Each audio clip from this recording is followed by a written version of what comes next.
Alright, because I'm sitting in here and it's charging, we're making negative progress. But, yeah, we got it plugged into the motorhome here, and it's, not the best power. It's only 110 volts versus 120, so not going to charge quite as fast, but I'm going to get out so I can actually get some charging. Only got a couple hours in when I got here, because I was kind of in the way with my cable, so they unplugged me.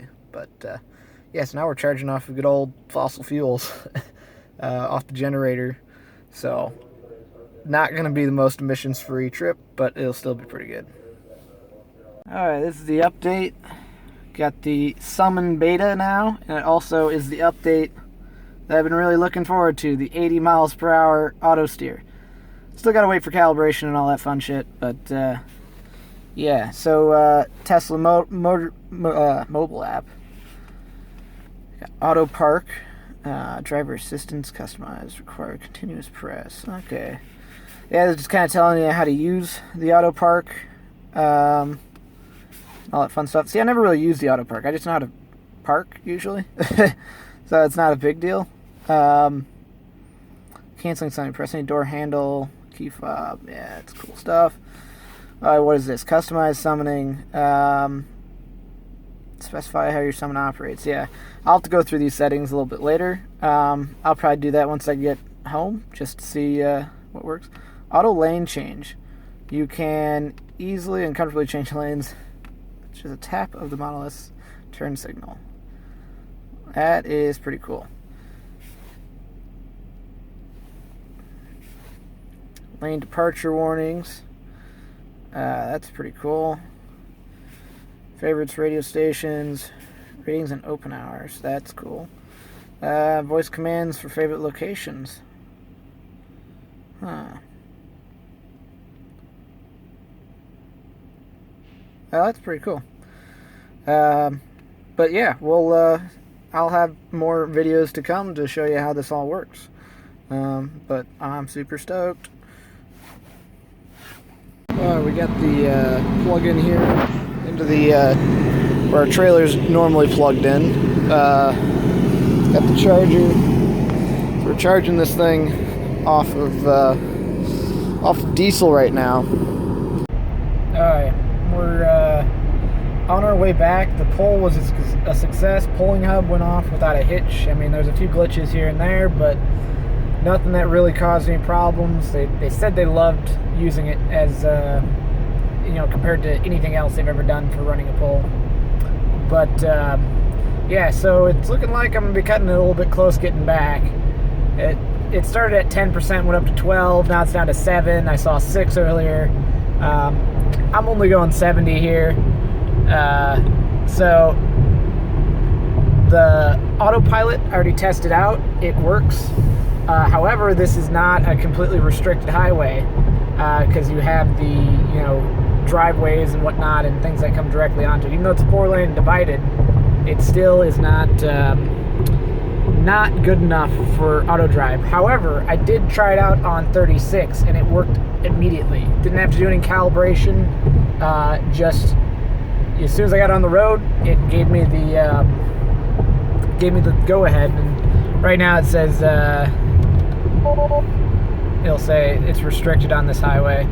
I don't know if you can actually read that. The camera's not the best here. But, so yeah, unfortunately, the longest leg of this trip, not really going to be able to use my autopilot, which is a bit of a bummer. But it gives me time to finish up listening to Crime and Punishment, so it's not all that bad. But yeah, so this is, we got a full charge off the diesel, too. So it's starting out at 257 miles of charge. We're already down to 236. Oh shit, better stay on the fucking road here.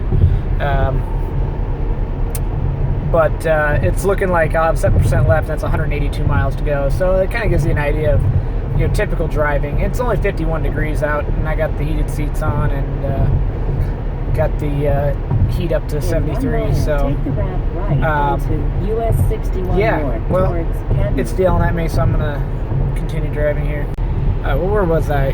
I just wanted to get through that interchange without crashing here. Yeah, we charged up on diesel, and I was talking with my dad over supper about exactly what it uses. it says it uses under full load, which is a 12.5 kilowatt generator, which I was pulling 9.4. So I figured probably about 2/3 of a gallon an hour that it's using when I'd be charging at 31 miles an hour or 30 miles an hour. And yeah, it's a rough estimate. So you do the numbers out, it comes out to like 45 miles per gallon on this thing. That's the mile per gallon rating, I guess, if you're charging it from a diesel generator. And it's only like a 100 cubic inch diesel generator. It's a decent size, but it's not going to be the most efficient thing. It's about the smallest size you can to get that 30 miles of charge in an hour. So even as a hybrid car, if you look at it that way, it's still cleaner than most. And I bet that generator beats emissions way better than Jetta does. So there's that. Okay, we are driving. I mean, the car is driving.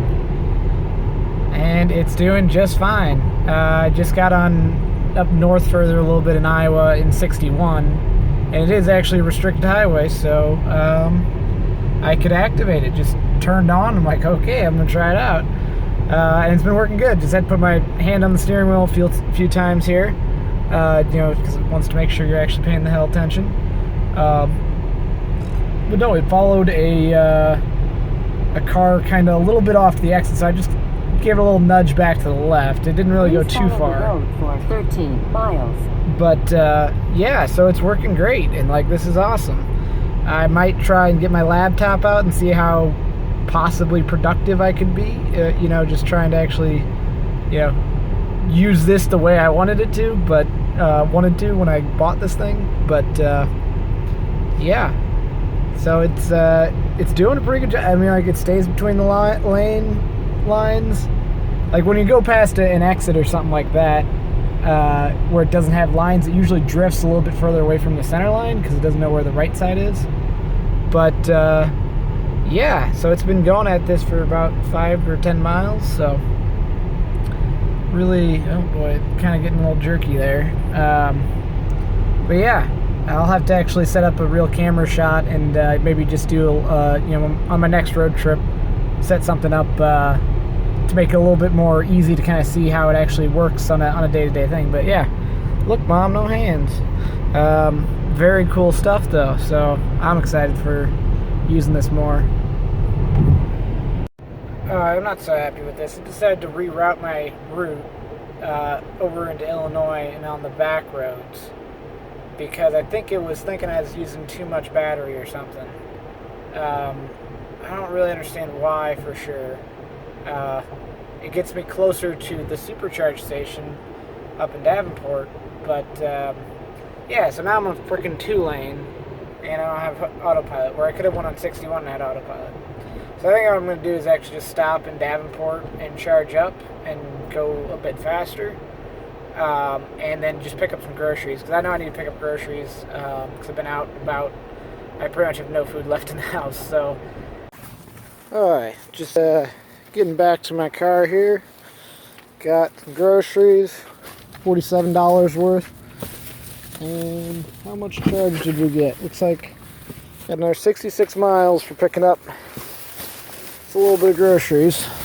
Bread, a bit of fruit, some wines, milk, all the necessities. And this is the final supercharger stop. I didn't really... Yeah, got about 60 some miles, got some groceries. Actually have food for tomorrow. And I think this will be the last update for the whole trip. I'll probably do a post-mortem of the whole trip here in a day or two and do some of the stats and some of the math just to kind of, give you nerds some ideas about how much energy it actually takes.